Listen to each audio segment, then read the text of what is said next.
So this is an attempt by Donald Trump to seize power. That sounds like a provocative thing to say, but how else do you describe what we have watched happen over the last week?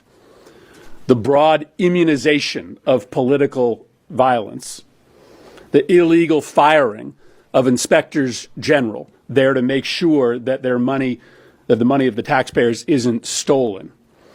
And today, the illegal and unconstitutional decision to put the President of the United States and no one else in charge of who gets federal money and who doesn't. What President Trump is doing is seizing control of the federal budget and deciding by himself who gets money and who doesn't. For two reasons. One, he wants to bank money so that he can afford his massive tax cut for billionaires and corporations. But second, so that he can hand out money to his friends, to the companies that are run by his billionaire donors, to states that voted for him, to congressional districts with members of Congress who are loyal to him, and so that he can deny money to any organization run by Democrats, to companies that are competitors to his billionaire friends, to congressional districts represented by his political opponents. This is what a king does. This is not how a democracy works. One man does not decide how taxpayers' money is spent so that it only gets sent to the president's political friends and it gets used to punish his political enemies. The scope of the damage that will be done is enormous. To poor kids who rely on Head Start programs, to families who desperately need that cancer research done, to veterans who, if they miss one or two appointments, their life falls apart suddenly overnight. We have to understand what is happening in context, right?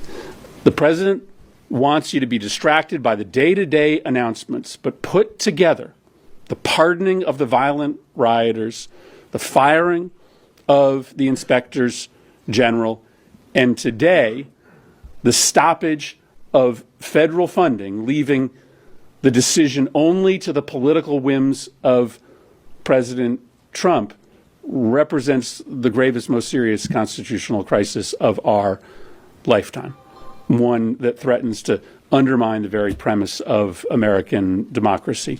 And I'm glad to be standing here with my colleagues to raise this alarm. Last night, President Trump plunged the country into chaos. Without a shred of warning, the Trump administration announced a halt to virtually all federal funds across the country. In an instant, Donald Trump has shut off billions, perhaps trillions of dollars that directly support states, cities, towns, schools, hospitals, small businesses, and most of all, American families. This is a dagger at the heart of the average American family in red states, in blue states, in cities, in suburbs, in rural areas. It is just outrageous. Funds for things like disaster assistance, local law enforcement, rural hospitals, aid to the elderly, food for people in need, all are on the chopping block in this new administration. Why? They need tax cuts for the ultra-wealthy, and these cuts, they think, will fund them. Every one of our offices has been deluged with calls from people who are in panic. What is this going to mean? What if I have a hospital that has people on life support? What are we going to do? And just like the January 6th pardons, this decision is lawless, dangerous, destructive, cruel. It's illegal. It's unconstitutional. I spoke to my Attorney General this morning. She's head of the State Attorneys General Association. They're going to court right away on this horror. This Plain and simple, this is Project 2025. Project 2025 by another name. They knew how unpopular Project 2025 was, but the right-wing ideologues are still in control. So they had to do it in a different way, but it has the same consequences and will have the same horrible, negative, overwhelming reaction from the American people. And who is going to be the implementer of this? None other than the chief cook and bottle washer of Project 2025, Russell Vought. Putting someone like Russell Vought at OMB, the architect of Project 2025. Top story, an overnight memo from the Trump administration ordering a sweeping pause on all federal grants and loans. It could impact trillions of dollars in federal assistance for people in every state. Let's bring in Democratic Congresswoman Rosa DeLauro of Connecticut. Congresswoman, great to see you. Thank you so much. I understand you're the top Democrat on the Appropriations Committee. What is going on with these programs that are going to be impacted by this? We were looking at a graphic earlier that showed Head Start, breakfast and lunch programs for needy children. Say it ain't so. Well, it is so. And thank you so much for inviting me to be on, Jim. I think this is really outrageous. And this administration is really hurting hardworking Americans. The actions are causing chaos. I can't tell you how many calls I've had, from mayors, from colleagues, et cetera, of what is going on. And when you ask the agency what funding is safe, their response is, we don't know. And if they don't know, then nothing is safe. And nothing is safe. You should know. I'm going to make a point to you, Jim, that, sure. But that's not really, he is breaking the law. This is the Appropriations Committee has voted bipartisan House, Senate, signed by the president, and this is law, and he's taking it into his hands to thwart that system, and he will continue to do it. But your point is, and my point is, how is it affecting Americans? And you highlighted some. I am now sitting for this interview in a Title I school district, and that takes care of 3 schools in my community. I'm about to speak to kids here this morning. And what does it mean if the Title I funds are frozen? That means that teachers don't get paid. You talked about Head Start. It's childcare. It is the after-school programs. And more examples, SNAP, food benefits so families can feed their children, the WIC program, which deals with women, infants, and children, housing, and programs that deal with housing assistance, veterans, writ large, homeless provider grants for them. There is nursing home care, transportation programs, suicide prevention programs. I can go on and on, Jim. This is reckless in terms of the services that the federal government provides to hardworking Americans. And my constituencies, my